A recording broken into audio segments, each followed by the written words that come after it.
Banyak yang menganggap COVID adalah natural disaster atau bencana alam. Namun ada yang mengatakan ini by design. Saya termasuk yang mengatakan ini by design karena jauh sebelum hal ini terjadi, terlalu banyak data yang menyatakan bahwa hal ini akan terjadi. Sehingga sesuatu yang bisa diinfokan terlebih dahulu itu adalah by design. Untuk dikatakan by design, maka ada serial panjang membangun narasi sebelum rencana dijalankan. Dalam kaedah propaganda, memang hal ini harus dilakukan. Sungguh, pelajaran propaganda itu pelajaran yang menarik. Untuk kelas kecil, Anda bisa dikatakan pakar propaganda kalau Anda jago di dalam copywriting dalam digital marketing. Karena mulai dari strategi, funneling, seeding, building trust, selling, sampai membangun loyalitas itu dilakukan di dunia marketing dengan secara urutan. Sama halnya di dalam membangun propaganda untuk tujuan politik seperti yang globalis lakukan. Seedingnya jauh-jauh hari, lalu ketika mendekati puncaknya dibangun agitasi atau mengajak, kemudian provokasi yaitu mengajak dan bergerak, di mana tujuan akhir dari propaganda adalah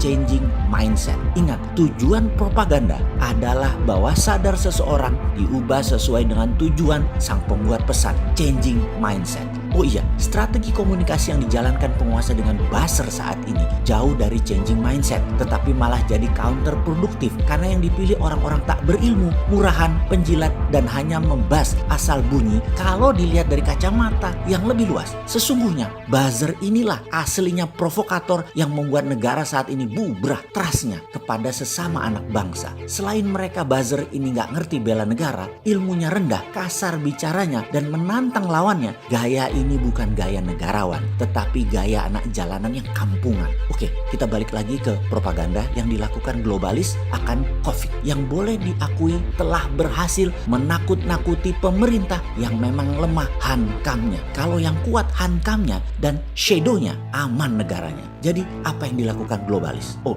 ada yang masih belum percaya ini semua langkah globalis. Kan kita sudah ajari rumus para shadow kalau melihat fenomena. Satu, sudah tahu sebelumnya sehingga no surprise. Jadi ketika pemerintah terkejut atau kagetan, artinya tim shadownya tidak bekerja. Kalau sudah kagetan, reaksi pejabat negara adalah biasanya overestimate, berlebih-lebihan. Walaupun 2 bulan sebelumnya underestimate. Sampai banyak mengatakan COVID gak akan masuk ke Indonesia karena izinnya susah. Karena pada makan nasi kucing, jadi gak bisa COVID masuk. Pokoknya pejabatnya belagunya banget deh. Underestimate di awalnya, kemudian kaget, lalu overestimate, panik gak karu-karuan. Ini adalah kerja globalis. Sudah mulai paham, lalu mulai atur sana sini, dan 2 bulan kemudian underestimate lagi. Wis ngono terus. Wah, pokmu kapan cok? Jadi karena shadow gak kerja, kagetan sering terjadi, dan negara begini itu adalah korban globalis. Lalu setelah no surprise adalah who is benefiting. Siapa yang mendapatkan keuntungan paling banyak?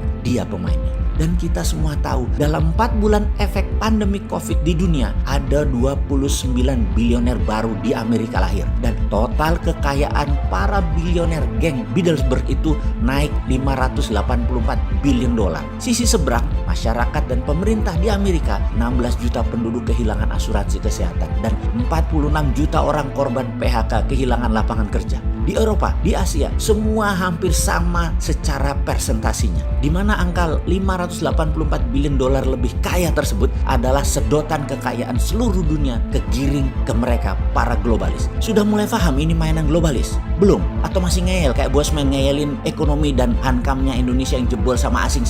Kayaknya masih banyak yang ngeyel bahwa COVID bukan rekayasa globalis. Yowis, rapopo. Yang penting jaga jarak, jaga kesehatan sampai awal 2021 setidaknya. Oke. Oh, masih ada yang tanya ya, apa yang dilakukan globalis? Harus dijawab nggak? Lah, katanya nggak percaya ini by design oleh globalis. Kok sekarang kepo sih?